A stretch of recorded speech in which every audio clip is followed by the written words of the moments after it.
দুপুক্তি না কত মহাদেবের যুদ্ধক্ষেত্রে আগমন। মহাদেব শিব ঠাকুর যাইছে যুদ্ধক্ষেত্রে ও যে ইন্দ্র আর কৃষ্ণ ঠাকুরের যে লড়াই সেখানে শিব ঠাকুর যাইছে। চলো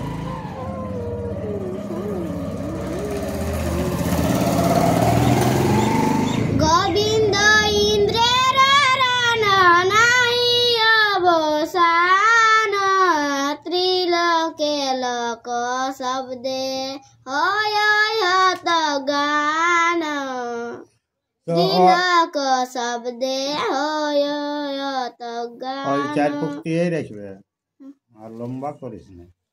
তো ইন্দ্রকার ও যে শ্রীকৃষ্ণ লড়াইটা হবে সেটা 3 ফুটটা কম্পমান হয়ে যাবে। দেখিয়া নারদ মুনি হইয়া চিন্তিত, কিরদের কশ্যপ স্থান গেলেন তরিত। ওই সেটাই ধরিটাই পারবে না। তো নারদ মুনি সেইটা দেখিলে লিলি কি কত মনে কষ্ট লাগলে তখন কিনা কেলা ক্ষীরদ সাগরে যে বাল্য কিল্ল রূপে ভগবান থাকে মহা তরিত মানে সাটাকে ক্ষীরদ সাগর চেপে গেলাম। নারদ বলেন কশ্যপ কি কাজে প্রমাদ পারিল তব পুত্র দেবরাজে। তো কৈশব মুনিকা চলে গেলা জালে কে কৈশবকে কে হে কৈশব তুমি তো নির্জলা আছো, কে তোমার পুত্র ইন্দ্র কে প্রমাদ ঘটাইল কে?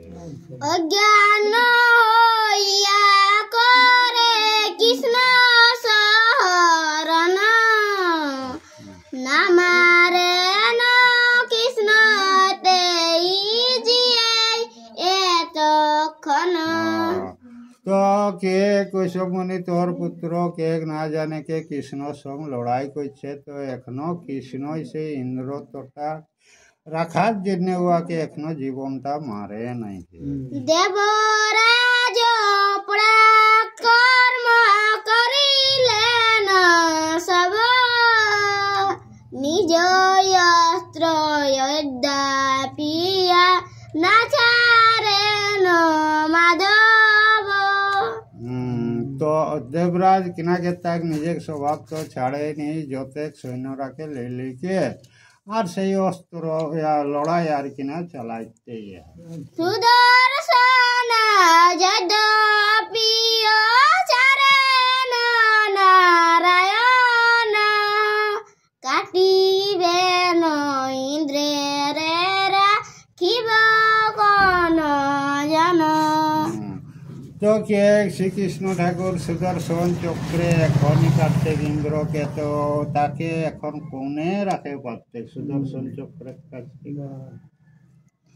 শুনিয়া কশ্যপ মুনি চিন্তান্বিত হন, কেমনে দোহার দ্বন্দ্ব হবে নিবারণ।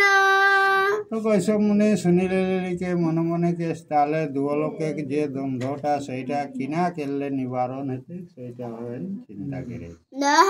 দোহার মদস্ত শিব বিনায়নে নারে, এত চিন্তি কশ্যপ করেন স্তুরে। তো তখন কৈশব মুনি দেখে সেটা কর ওরাকে সমাধান, তো ক্যাকর দ্বারা হেতে নিয়ে একমাত্র মৃত্যুঞ্জয় শিব ঠাকুর এটা পারতেন। কশ্যপের স্তুবে তুষ্ট হয়ে ত্রিলোচন, যুদ্ধস্থানে গেলেন করিতে নিবারণ। তো কৈশপের তুতি ভক্তি শিব ঠাকুর তুষ্ট হলা, তখন কৈশপের কথায় যে ইন্দ্র আর ভগবানের লড়াইটা নিবারণ করে জন্য শিব ঠাকুর খগেন্দ্রে উপেন্দ্র গজেন্দ্র ইন্দ্র রাজ, জগীন্দ্র বিশেন্দ্র রূঢ় দাঁড়াইল মাঝে।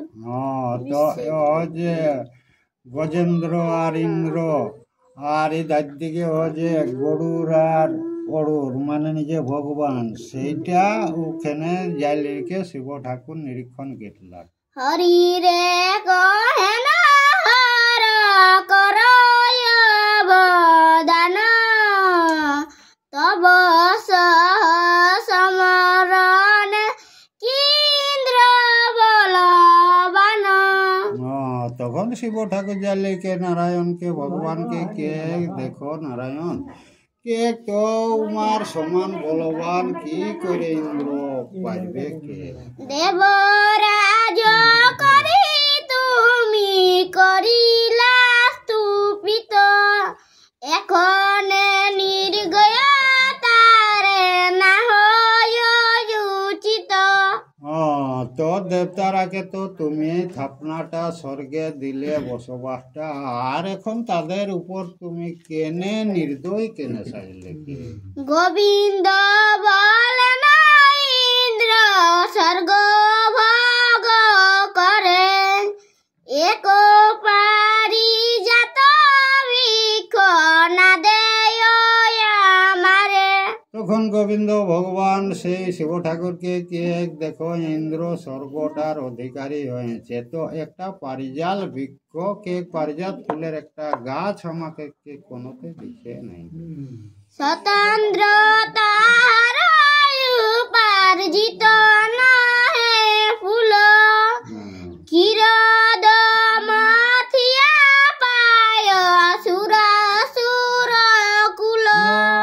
তো কে যে অন্য একটা পারিজাত ফুল রোপণ করব তা তো লয় গো, কে কিটা সমুদ্র মথনে সুরা সুরে মথন এই পারিজাত ফুলটা উদিত মথনের দরবেশ বাকার ভাগ আছে বিশেষ বামন আমি জন্ম তার পাছে। তো সেইটা কে যে সুরাসুর ওটার তো সবুজের ভাগ আছে, সেইটা কে এই যে দেবরাজ সুররাজ কে একলা সেইটা ওইরা বত উচ্চে শ্রবা স্বর্গের যত সুখ সকল ইন্দ্রের ভূষায় আমি সে বিমুখ।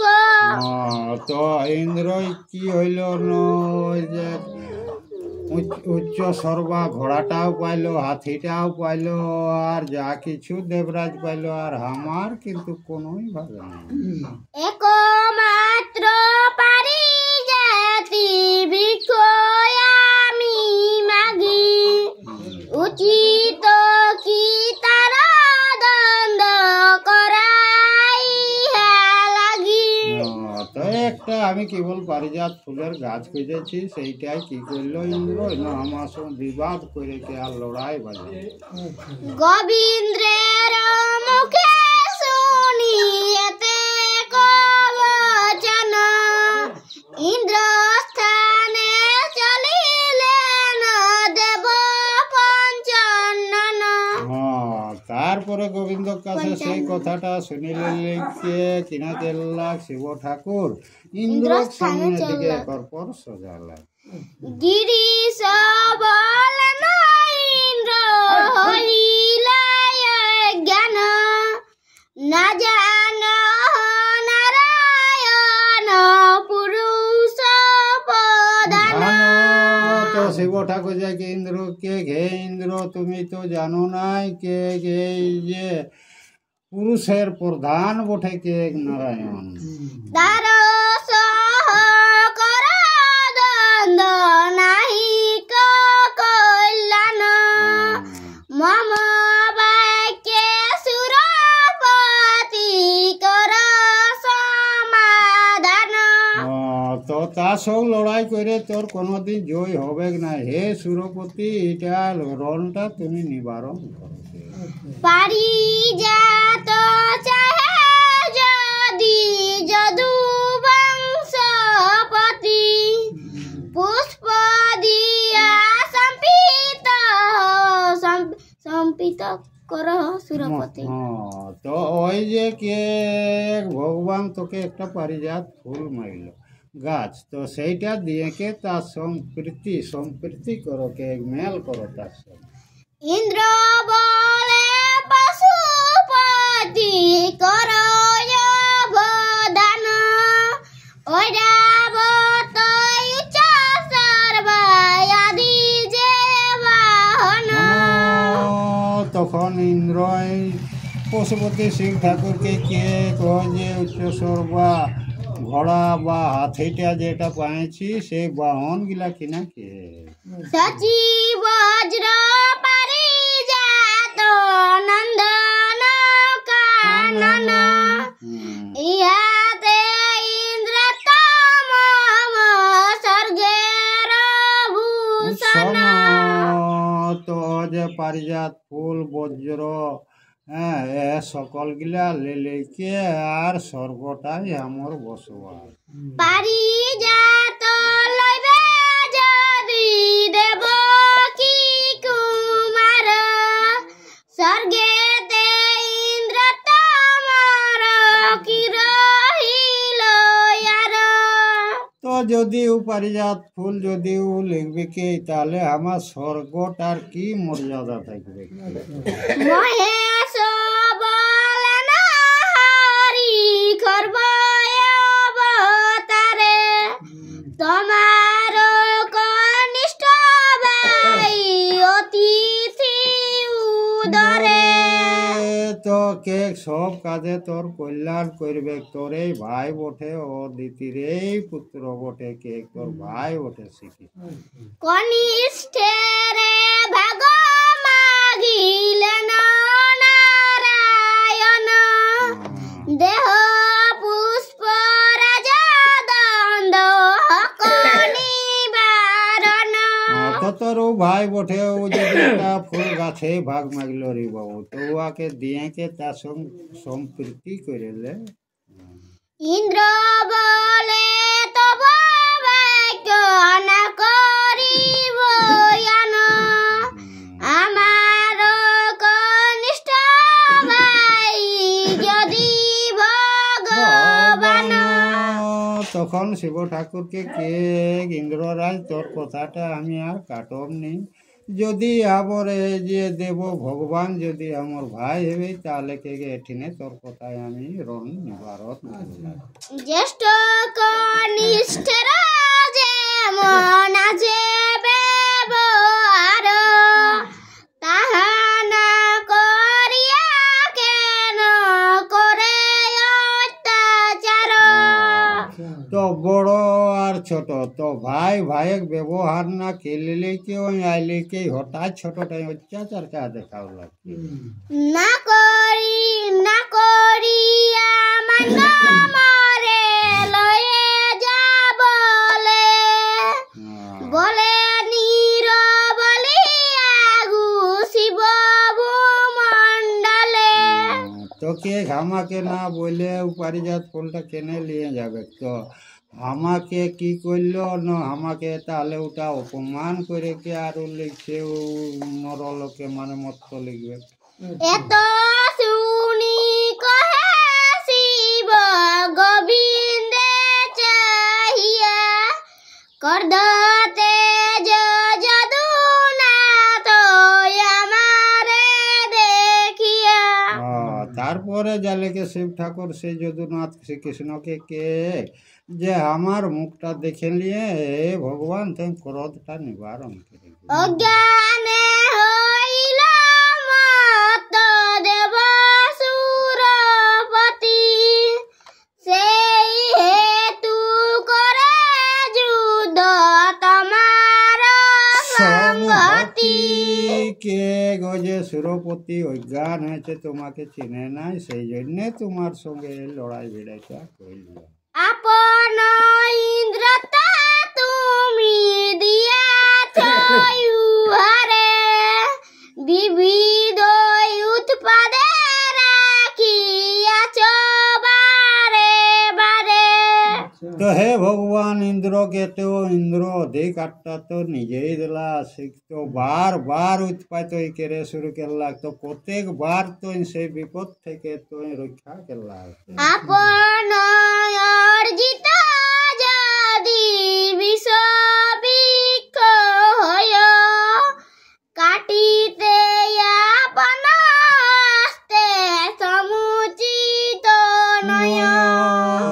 কে নিজের গাছ একটা লাগাইকে যদি ওটা বিষের এই গাছ হইল রে বাবু, তো নিজের হাতে তখন সেই গাছটাকে কাটাটা উচিত না। কেন নিজে যে এতে তুই লাগানকে থাপনা করেছি। পারিজাত পুষ্প লয়ে যাহ বাধা নাই, মান্য করিল ইন্দ্রে হয় জ্যেষ্ঠ ভাই। তো পারিজাত ফুল শিব ঠাকুর কে তো লেগে নরে বাবু ঠাক বাধা নাই, কিন্তু যে ইন্দ্র তোর জ্যেষ্ঠ ভাই গো তাকে সম্মান উপর লেগে দেবে। আমার বচন দেব কর পালন, শিব বাক্য স্বীকার করেন নারায়ণ। তখন সেই শিবের বাক্যটা নারায়ণ স্বীকার মানে গেলেন গোবিন্দ লয়ে শিব ইন্দ্র স্থানে, প্রণাম করেন হরি কনিষ্ঠ বিধানে। তারপরে শিব ঠাকুর কৃষ্ণকে লেকে ইন্দ্র তো সেই ছোট কে লেকে সেই বড় কর একটা নিয়ম হিসাবে নিজে নারায়ণ ইন্দ্রকে প্রণাম জানাবে। হৃষ্ট হয়ে দেবরাজ কৃষ্ণের কল দিয়া, পারিজাত বৃক্ষ দিল নিয়ম করিয়া। তারপরে ইন্দ্র ওকর ভাইকে লেকে তাকে করাই লেলে আর পারিজাত ফুলটা সেই আনিলেকে নিয়ম হিসাবে তাকে ওর হাতে দেবে। যাব তো থাকিয়া তুমি অবনী মণ্ডলে, তাব তো থাকিবে পুষ্প আসিবে কালে। তো ইন্দ্রকে যে যতনা দিন তুই মরতে থাকবে ততনা দিন পারিজাত ফুলটা রেতে, তারপরে কে যাহা জিনিস তাহাই এখানেই চলে যাচ্ছে। এত বলি দেবরাজ স্বর্গেতে চলিল, সত্য ভামা পানে চাহি ইন্দ্রাণী হাসিল। তারপরে দেবরাজ ও নিজে মহলে যায়, তখন সেই ইন্দ্রাণী ও সত্যভামাকে দেখিলে লেকে আর হাসে লাগলে রে। মহাভারতের কথা অমৃত সমান, কাশী রাম কহে সাধু সদা করে পান। কাল কিনা হাতে